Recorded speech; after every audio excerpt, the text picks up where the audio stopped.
All right.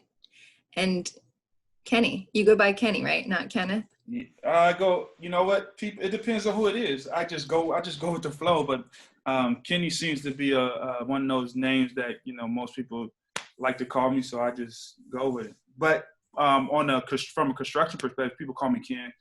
But Okay. Ken, whatever one you like, I'm okay with it. All right. Ken, Kenny, Kenneth. And can you say your title? I am the CEO of O&M Solar Services. And where is that based out of? We are based out of Compton. Our current, we've shifted now to that being the central location for our headquarters. Wonderful. Well, thank you for joining today and telling us a little bit about how you got to where you're at now. Let's just start off with, if you were on a deserted island, because everybody has to have the question someday of, if you were stuck on a deserted island and you had a 4 kilowatt solar system off grid and you could power 3 devices with that 4 kilowatt, it's a pretty big system, but you get 3 things that you can power with it. What would you power with your system? Well, I would definitely power my phone, because I would definitely need a phone to call people from my deserted island. That's kind of what we're on right now. COVID-19. Exactly. Yeah, we're all on our little deserted island. Try to power a outlet to charge up my mobile device, my laptop, and my phone. What else would I charge? 3 things. That's 1. 2. Maybe a fan. I don't know. I'm thinking if I'm on an island, hot there. Yeah, it's hot there. So I need a fan or something. And what else would I need on the island to be powered by my system? A light. So I would probably try to have something so I can have light at night. It's a good one. Yeah. Like, light actually enables people to do so many things, and that's a lot of, I see solar projects internationally where it's all about solar lights. Yeah. Oh yeah, I'm trying to charge lights. That's a good question. Well, good answers. So you are the chair, the CEO, the founder of O&M Solar Services. Did you start off thinking that you would ever be the founder of a company? I wish I did, but I did not. I started out, when I started, I was recently released from prison in 2010, and I just needed a job, so I knew a few people in the solar industry who had been through some community-based organization, one being Homeboy Industry, and they were able to get me into the solar program there, and that kind of was the ideal situation for me, because at that time, Homeboy Industries had a training program where they paid you to go to school. So I was paid, weekly to go to school, and the training was only 4 months.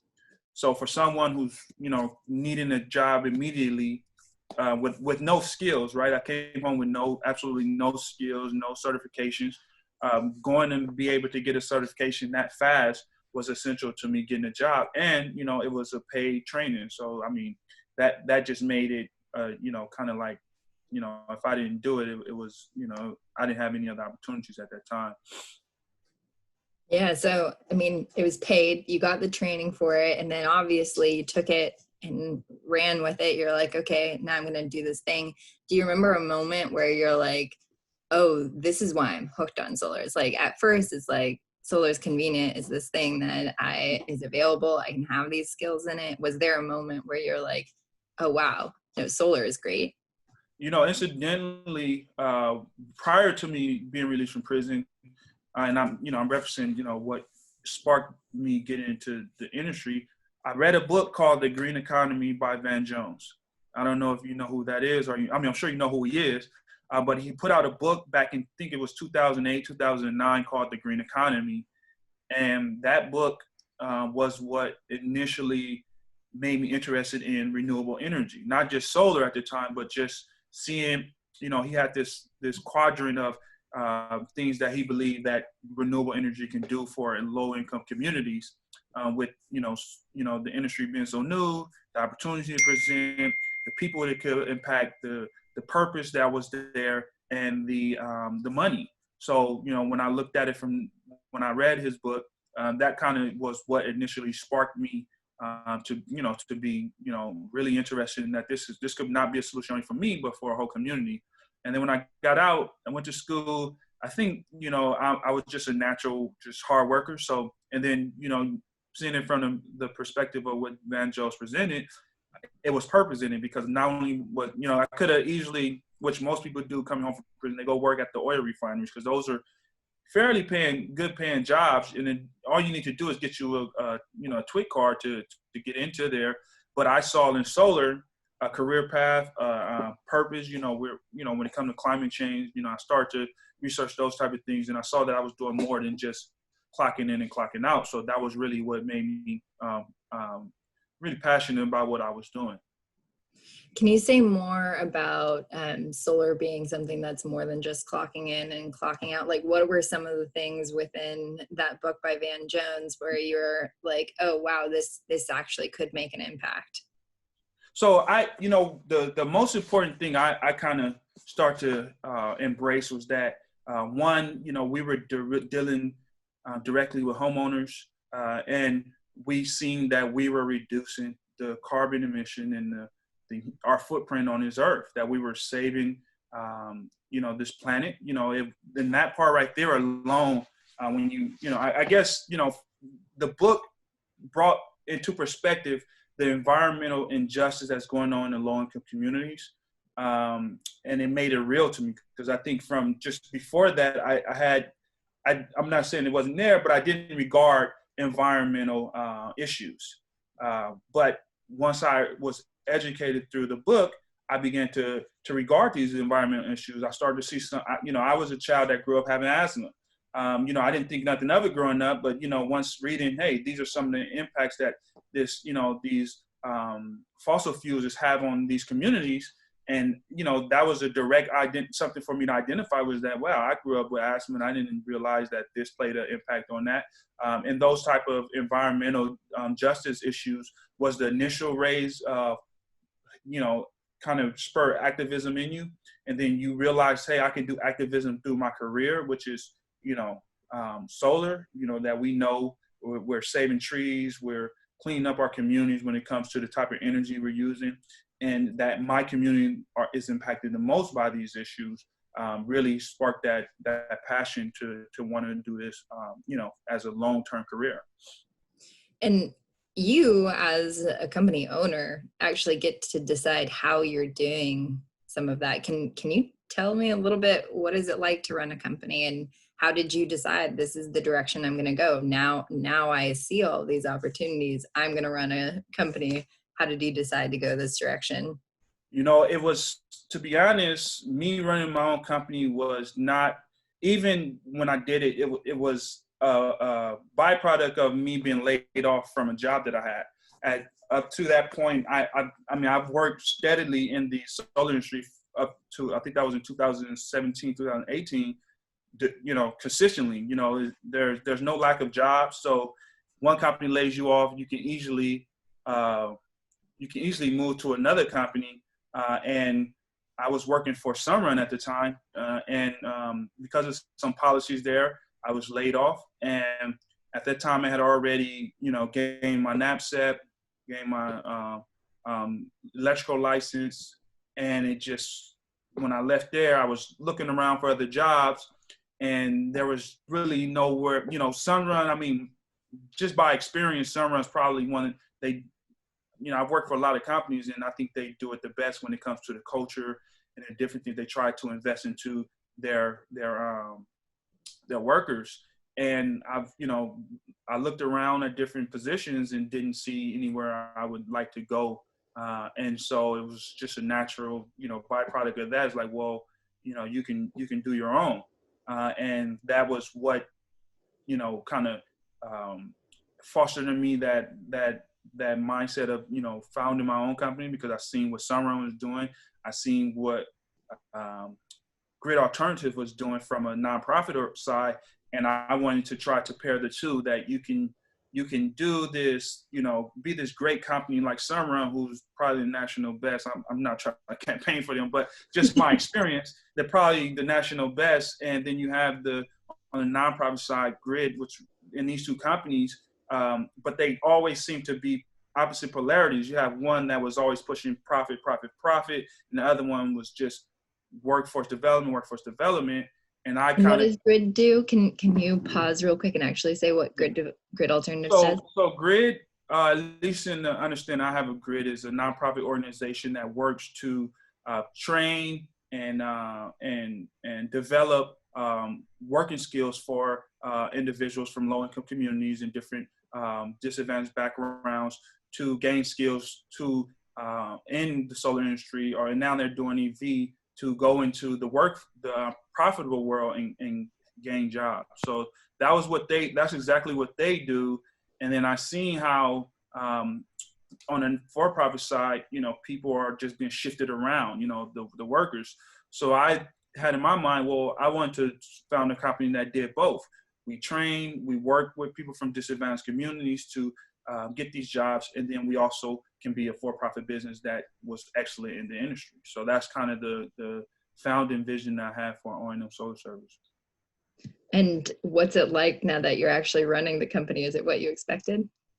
In a lot of ways, no. It's I think for an individual like myself, it's a challenge. It's a challenge because you don't have as many resources. You don't know as much. You don't have the type of network that you probably need to have when you're trying to start a company that relies a lot on capital. So from that perspective, no, but from the perspective of the opportunities that I've had, it's 2 years later. I'm still working. We're still around. We're doing fairly well. And I think some of the challenges we had in the past, we've learned from, and we're beginning to pick up a little steam on what we see ourselves making a niche in the communities. Yeah, that's awesome. So can you walk us through a little bit of that pathway a little bit more? Because it sounds like you started off where you're like, okay, I'm at a point where I need to get some training, and you were able to get that training. And then now it sounds really cool. I really want to start my own organization where I get to decide what my mission is and what I do every day. But obviously there's a lot of things in between. So can you walk us through what your pathway was like and what you encountered along the way and what skills were essential to be able to move up through that pathway? Yeah, absolutely. Well, I know I'm fortunate because when I got into the solar industry, it was very, 2010, it was still new in a lot of respects when it comes to the labor force. The industry lacked skilled workers who were trained. So, they were pretty much hiring anybody. And for me to have went to school and got my first certification, when I came into interviews, I mean, just the certification alone, people were jumping at it. And I started out working for a company called Progressive Power Group. That was my first real company I worked for, and they allowed me to be a lead there. And so I was in charge of the job on the site. I had 4 installers that was a part of my team. Back then, it wasn't as fast as it is today. So you can learn more on the job than you have to today. Today is really, accelerated and efficient. But back then it wasn't. And so I was fortunate to come into the industry at that time where everything was brand new. And that allowed me to be one of the first people to, make mistakes, learn, grow with the industry. And I think from there, I ended up going to a larger company, Solar City. And I was an installer there. I went from being a lead back to just being an installer because they were a little bit more advanced. They had trained people in their company already. So it took, I say, between 2010 to 2012. I was mainly focused on just the labor part. So there was no involvement in admin work or anything of that nature. We just, day-to-day work, showing up to job sites, installing the solar on the homes. mostly focuses on residential, and that kind of spurred into over time, as I gained the knowledge of doing the installs, I became a service tech, which is a service tech is someone who they fix the problems on the install. So once the install is installed, it's supposed to work, it's supposed to do its due, and it doesn't work, because of some kind of installation error. At that time, I was the one that go back out and do the troubleshooting, fix the problem. If the customer has complaints, we went out to the jobs, figure out what the customer complaints were and resolve them. So I transitioned from being just an installer, doing the work initially, to being a service tech and going back and fixing any problems that may be on jobs, which at that time was really common. And then from there, the industry started to change. You start to see people switching more towards subcontracting than they did having in-house installers for a minute. And during that time, the company I was working for switched to commercial jobs. So at that time, I got an opportunity to become a project manager, overseeing the installation of commercial projects. I think I overseen about 4 or 5 large projects. Then I was just managing subcontractors, making sure they reported correctly, the installs were being properly installed. Been a site superintendent, overseeing the day-to-day of the sites. And then I got a call from Sunrun, which at that point I became a regional construction supervisor at Sunrun, overseeing about 4 or 5 crews at one instance, and we were installing about 80 projects a month. And then from there, that's when you moved on to saying, "Hey, can't Yeah. get any better. I gotta start my own. Gotta make it better."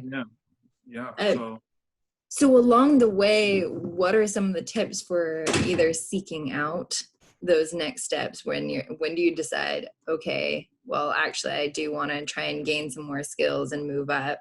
And what are some tips for being able to actually move up once you decide it's time? Yeah, I think a lot of my moving up, honestly, I mean, probably not the best way to do it, but it was shifting from company to company, because, for the most part, a lot of companies have tenure where they, have people that work there a long time. So there's a line of, who they expect to be next. But it's keeping a good name in the company. It's keeping good rapport with your supervisors. Obviously, you don't want to burn any bridges. I think that was something for most part, any company that I've worked for in the past, if I go back and ask for a referral or a recommendation, I think I can pretty much get that because of the type of character I had and the way my work ethic was. So, I think having that type of perspective, showing up every day, doing what you're supposed to do, in the solar industry is very small. You be at one company, you go to another company, you probably know the people there, or they probably know the people from your prior company. So understanding that perspective of it, that it's a small industry and everyone pretty much knows someone, and if you have a good name, you can pretty much get around and build, a strong career. So that was kind of my approach. And one of the things I think that I didn't do, that if I could do differently now, was just investing more in the company. Some of the companies, because you're not getting paid what you think you should get paid, you don't give as much effort because you don't see people rewarding you like you want to be rewarded, or there's other people in the company that complain or do certain things, and you kind of get into those groups, but making sure that you invest back into the companies that's investing in you. I think today that's probably something I would have did more of, is just giving back to those companies, because eventually, all that comes back to you. Yeah. What does it look like to invest in the company? Well, companies make money by doing things right, so a lot of times for an installer, you kind of have the mindset of just getting things done, but a lot of times it's not done proper. You help a company build their name by the way you do things on the job site, your professionalism, the way you treat the customer, the way that the overall product come out. So just taking more effort into making sure that you are investing in the company from that perspective. Because that's really where your power is that, when we go to jobs, we represent the company. We're the face to those, especially on the residential side, we're the face to those clients. and making sure that those clients get a good sense of feel for the company. It helps the company grow because they give referrals, and then they give a lot of good feedback, which we know in today's time, reviews and referrals is everything. And consumers have gotten very smart about who they decide to do business with. So when a worker can go to a job site and be invested in a company to the point to where they want to represent that company in a professional and with the highest quality that they possibly can, I think that's something I probably would have did more of rather than just trying to get jobs done. Yeah, I get that. That's a really good point. Yeah. So when you were moving, you were also kind of moving into different directions where it wasn't like installer and then lead, like you were Yeah. you were lead installer, and then you were like, okay, I'm at a different, maybe bigger Yep. organization, not lead installer. So there was that kind of shift there in the pathway. And then you also did shifts where you were going from installation to a bit more project management. So how do you talk about your transferable skills when you might not have been doing that kind of work before, but now you're trying to apply for this job that has a different set of duties? What was your strategy there? I think for me, my strategy was, again, it's the networking. So, for me on projects, I spent time after we got back from the job site, helping in the warehouse, cleaning something simple as cleaning the vehicle, organizing things. Those are transferable skills, right? Because someone who's orderly, whether I'm putting the truck in order or whether I'm putting emails in order or those are transferable skills. That's something that people that you can transfer to the next person. I'm sorry, my phone is going off the hook right now. Let me put it on do not disturb so it won't move my screen. But yeah, I spent a lot of time in that type of experience, and then the education. So along with in the solar industry, one thing is for sure: in order to lead, you have to have they want people who have the experience in the real life experience in the field. It's one thing to get somebody who came straight out of school and say, okay, I got the degree, but it's another thing to have somebody who actually worked on the roof, who can lead installers because you were installers. I think installers respect someone who, when they have a manager, it's natural for men to, but, oh, you never even been on the roof. You never even did this. You never even did that. So when you have someone who's done it day in, day out, who's shown that they can be productive, they've shown they can show high quality.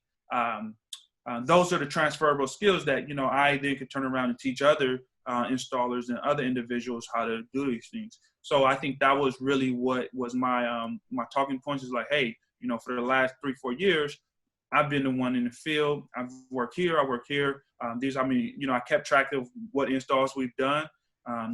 Some of our track record people that we work with.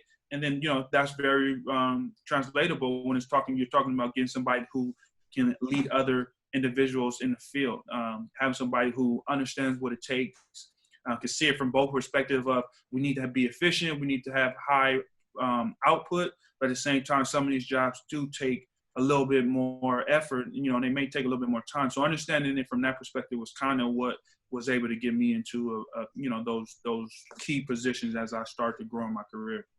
Yeah, absolutely. I mean, it makes such a difference being able to see that end product, like everything that goes into any solar job, the end product is that actual installation of that solar and how that's actually working. And you've also done that operations and maintenance. And so it makes sense to be able to talk about that in an interview, saying like, yeah, I have these people skills. You can see that I've been networking with these people and I've actually done this hands-on hard work. So that's almost irreplaceable of being able to say, hey, I know your product because I've done it, I've seen it. But you also do make such a good point about that networking. It's like after work, you're not just going home necessarily. You're going in and saying, hey, hello, what are you doing? What are you working on? Were there any mentors along the way during that networking that you're doing that were kind of helping with that pathway? I wish I could say yeah, but for a long time, even From a career perspective, I can't really say that there are specific mentors, people that I can pick up the phone, talk about my career, what my next moves are going to, because that's kind of what I think about when I think of a mentor. Um, However, there were, role models in the sense of, people who held positions that I wanted to hold, who, I would watch, so you can see what they're doing. You can see their effort, their work ethics. And then that kind of, pointed to what I need to be doing. You see the people who show up early and leave late. That was one of the things you start to notice, that people, and you start to see who the CEO relies on. You start to see who get all the calls and why they get all the calls, and they get those key roles that I think naturally I wanted. I want to. I think the difference is seeing it not as a career, I mean, as a job, but as a career was, what helped me stand out from others is that, everything I was doing was just a build up. So from the point of having a mentor, I can't say I had a specific individual who coached me through what the next career path was or what I should be doing at any given moment. But I did take from, the role models of who were the good workers, who were the outstanding people around me, who got the acknowledgement, who made things happen, and then learning from what they were doing, maybe not directly, but indirectly seeing, their efforts, what their interests were, and, kind of aligning myself with that. Hey, if I want to do this, well, then this person, they're acknowledged for being able to be in Conduit really good. So maybe I need to focus more on being able to build Conduit, instead of seeing like, oh, I was supposed to get the promotion. Why did that person get the promotion or the raise? It's like, what are they doing that I'm not doing? So that was kind of, my kind of approach was that, I just paid attention to what was happening and why it happened, and then trying to realign myself with those type of behaviors. Yeah, it sounds like you were coming from a point of never thinking like you knew it all. Yeah. You were always willing to be open and being able to say, like, kind of, I mean, everybody's my role model, everyone's my example. I can see from what people are doing what is working well, and maybe even seeing from what people are doing what's not going well, and Exactly. what I don't want to go down Yeah. the path of, saying like, I could choose this way or I could choose this way, and I'm going to go this way, and what Exactly. do I Yeah. need to do to be able to go that way. Yep. uh, you say that you wish you had mentors. If you were at this point, like, going on this pathway again, can you think of any way where you would have sought out a mentor at this point, knowing what you know now? I definitely do, because I think I probably could have got to where I am faster and been more equipped for where I'm at. I mean, I think there were a lot of opportunities. I just didn't take those opportunities because I think I just come from a background where most, you don't, I come from a fatherless household, so you don't really have someone in those type of roles who you can rely on. You don't really think like that. You don't think, you kind of, after 20 some odd years of just figuring everything out on your own, you kind of get into, that's just the way it is. So I think that's just was my approach to everything. And you Yeah. just observe the environment around you, and you figure out what is the best way to survive in this environment. And you start doing those, you start patterning after those behaviors. So, whether it was, my prior life or now, I think that was just kind of my mentality. But what I would have done differently is, I would have spent more time with the CEOs and my superiors, because I know for them, being someone who supervises individuals, I understand now that those who you supervise are your biggest investments. So someone coming to you and saying, hey, do you have time to teach me this, or ask questions, is valuable to a supervisor, because it gives them an opportunity to point out where you need to enhance your skills, or what you can be doing better, and how you can better support them, and you can build those relationships. So now I understand that, and I probably, if I would have understood it then, I probably would have did more of being more inquisitive. I really wasn't an ask question person. I'll figure it out somehow, but I'll get it, whatever you ask me, I'll get it done without, being inquisitive about giving me the steps ahead of time. So that's probably what I would have did differently. Yeah. It sounds like now you're actually creating an organization where you're providing a lot of that mentorship Yeah. for people Yeah. that Well, might not inherently ask for Yeah. that mentorship. It's being Yeah. able to create that space for people to ask those questions. So I think it's an important thing to give people, is saying like, it's okay to ask those questions. It's okay to go to your supervisor. That's not a weakness. That's actually an opportunity. Yeah. Yeah. So that's something that I definitely think I would have did differently, because it would provide the opportunity to build that relationship, and it also gets you noticed more, because someone who asks questions is someone who gets noticed. Like, well, that person must be really interested because they're asking questions, and they're spending more time thinking about what needs to get done versus just showing up doing. They may, because you have workers who are really good, but they just show up and go home, Mhm. and that's fine. But if for someone who wants to have a career path, building a closer relationship with your supervisors is super important, because they can help you. They can teach you. They can show you. And I think, again, working at a company that I have, when I was a supervisor, we did those one-on-one meetings quite often to coach people in where they are, ask the questions, and then kind of speed them along on where they need to go. So, but prior to that, that wasn't something that I found in a company culture. So it's more so just working your way through what you want to be.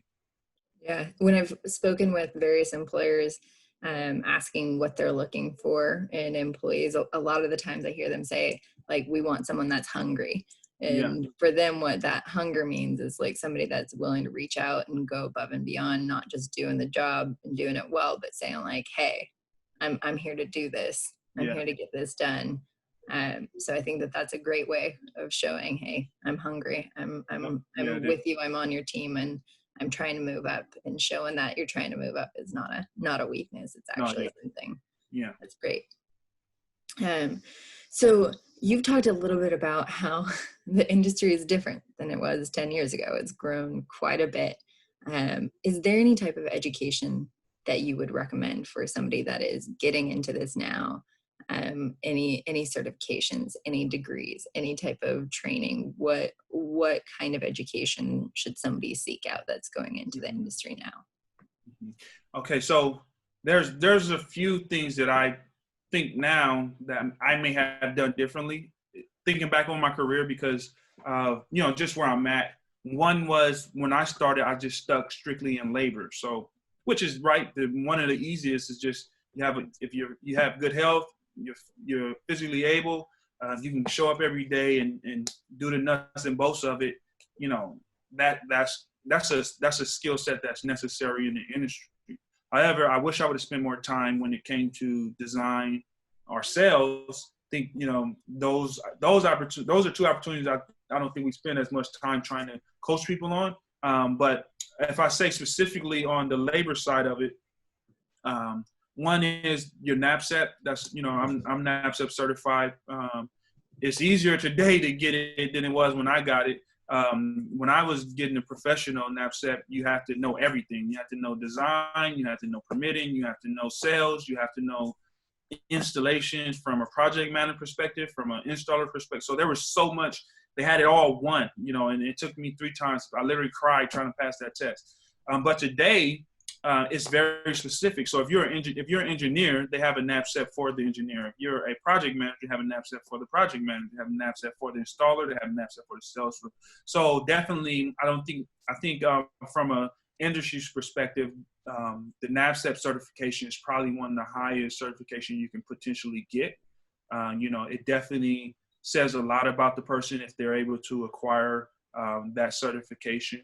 When I went to school, I went to East Los Angeles Skills Center, and that's where I got my PV certification. I think I did about 400 or 500 hours. Very, very technical school. Some of the best teachers in the industry still by far to this day. So going to a trade school where they have now, there's a lot of different solar programs at trade schools where you can go and do, like I did 4 or 5 months. Even at Grid, they have, now they're doing trainings where they specifically focus on giving somebody the skill sets necessary to go into the solar industry.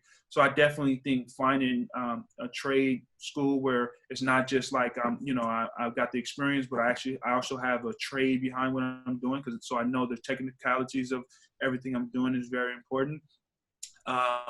and I guess, your OSHA, I think that's something when when I used to interview candidates and they came in, if you had your OSHA, you had your NAPSAT, you had your trade certification, it was pretty much, now I got to figure out what's wrong with you, because you're qualified for certain. So those type of things. And then one of the other ones I think is very valuable to the industry is conduit bending.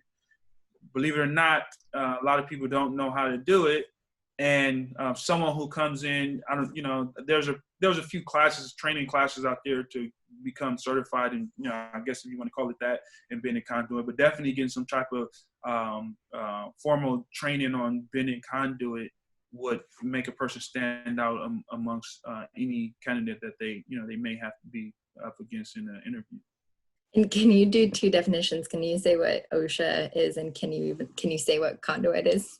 Okay, so OSHA, thank you. OSHA is a I can't remember it's acronym for it now. I can't remember the acronym name, but it's a safety training. So they have the 10 hours and they have the 30 hours of safety training, learning how on any construction job site or any construction job, how to properly use PPE, how to properly use any equipment, how to properly dispose of any hazardous waste material. And that's a valuable thing, right? Because safety is number one on these jobs. So when someone comes in and they're safety trained, it presents a good opportunity for them, because we're always looking to have the safest candidates on the job. And then conduit is basically the piping, I guess that's for lack of a different words, piping that they use on a project to run the wiring through, because the wire can't be just free aired and out exposed to the sun. So they put inside a tubing in order for it to go from the solar array to the inverter to the main panel or wherever else it needs to go. They use conduit. So, someone knowing how to properly, because when we're talking about putting this on a residential or even commercial, a lot of times you want it to be aesthetically pleasing. So someone who knows how to properly bend conduit, it adds to the quality of the project versus someone who don't know how to bend conduit and it's up there any type of way.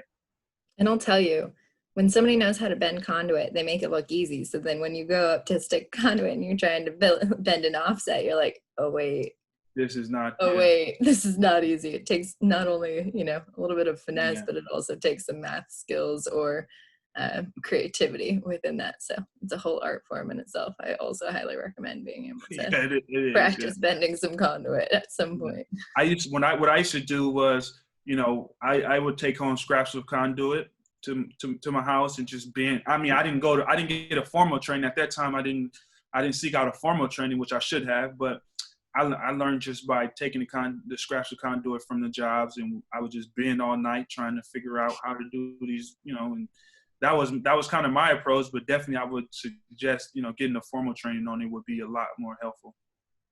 I'm just imagining Kenny like in a sports scene, like somebody trying to become a basketball pro, but really Kenny's just like at home with like sweatband, like That's exactly what I should do. I had a whole pile of it on the side in my garage. Like, I'm gonna learn how to do this and be a professional at it.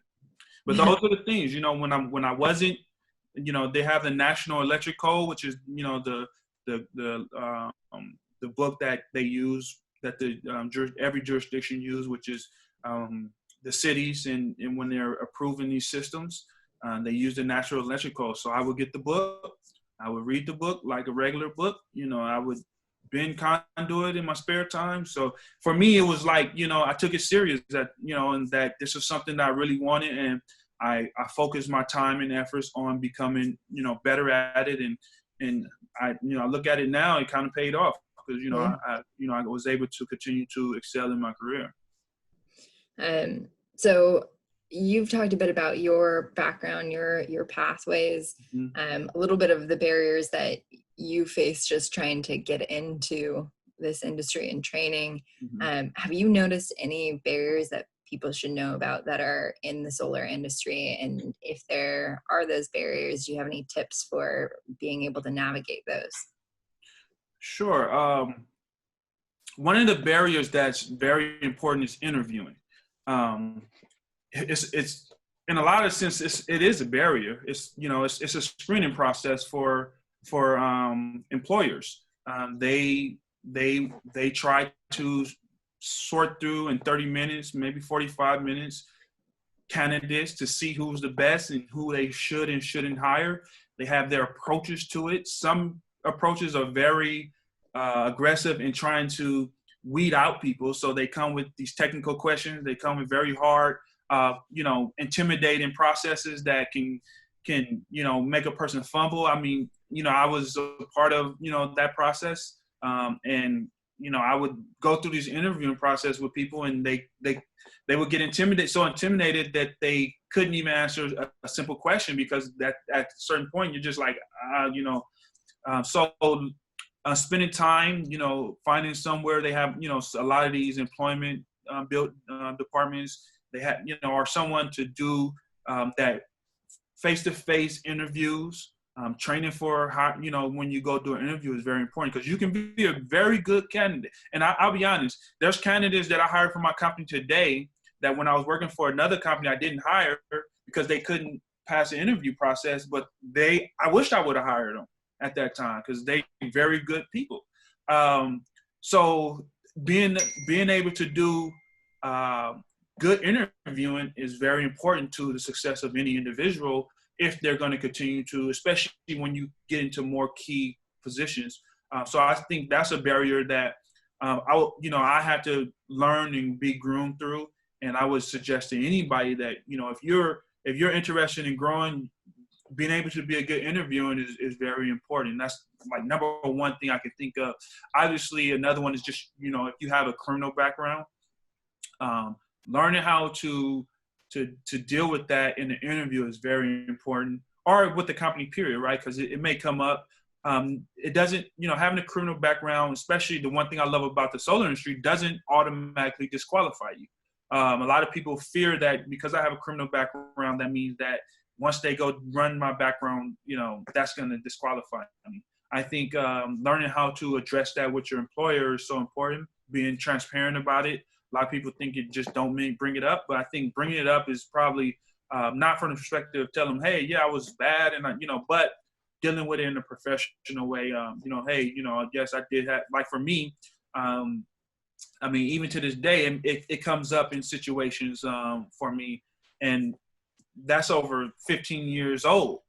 But it's still something that I still have to address, still something that I have to deal with. And the best way I would suggest anybody dealing with it is, you have to put emphasis on who you are today.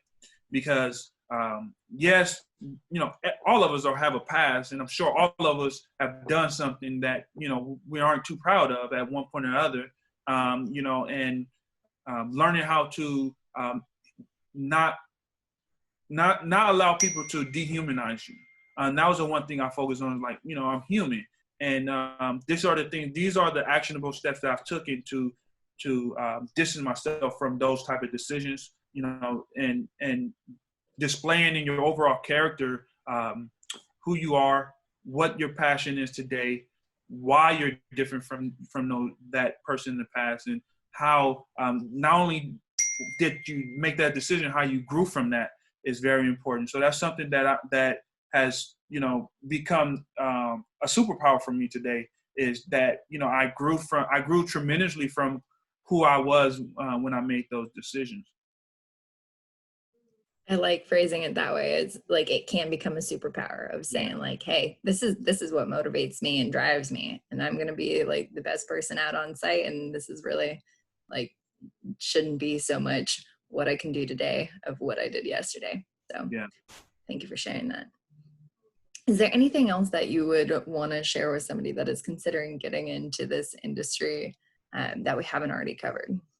I think of it like this. For an individual who, and I guess when I'm thinking of, we're talking specifically around the SOMAH, we're talking around workforce development, and we're talking around individuals who aren't aware of this industry. And one of the things that I would add is they don't have too many opportunities. It's like the one, and this is what I do at my company is the individuals that we're trying to impress upon that this is so essential to are those who don't have opportunities. And excuse me, those people, and not in the sense of they can't find jobs, but they can't find careers. Those are two different things, in my opinion. You can get a job working at somewhere, and you'll be there for the next however long, and you may get an increase in pay, 25 cents, dollar here, but you won't find something that can open up a whole world to you. And when we're talking about sustainability, when we're talking about renewable energy, we're talking about the green economy, we're talking about an entire world. Because I went from being a laborer in this industry, starting out making $14 an hour. At the time when I left, being employed by someone else, I was making $82,000 a year, which is really a really good jump in 10 years. There's no other industry I could have done that in. There's no other industry with my background, with my experience, with my credentials, I could have got in and in 10 years accelerated that fast to now owning my own company with exponential potential based on how I choose to move forward. Also, the other thing that I like about it is you're bringing solutions that eventually now in my position, I can bring back to my community, because here it is, I'm not just a worker, but I'm also an influencer. I'm also an advocate. I'm also a volunteer on these different workforce boards. Because of the experience I gained, I see in this, I take this as not just like a job, but a purpose now where, I can wake up and I can have an impact on, with my success, right?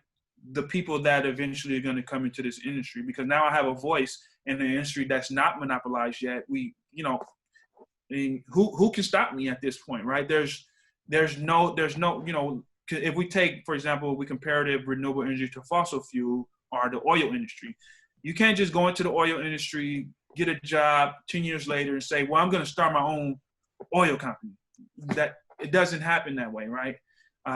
But in a sustainable this renewable energy, you can very much say, hey, I'm going to work for somebody. I'm going to learn the skills I need to learn. Then I'm going to start, I started a solar installation business, but you could start a sales company. You can start a design company. You can start a panel cleaning company. You can start a permitting company. You could start they have even advocate companies. There's so many, they have training. I've seen people who started training programs. So there's so many different avenues that people can go down in this industry that's beyond just a job. And I think anyone who is looking to not just create some source of income for themselves, but some source of purpose and career, I don't think you'll find it anywhere else like you would in the renewable energy industry.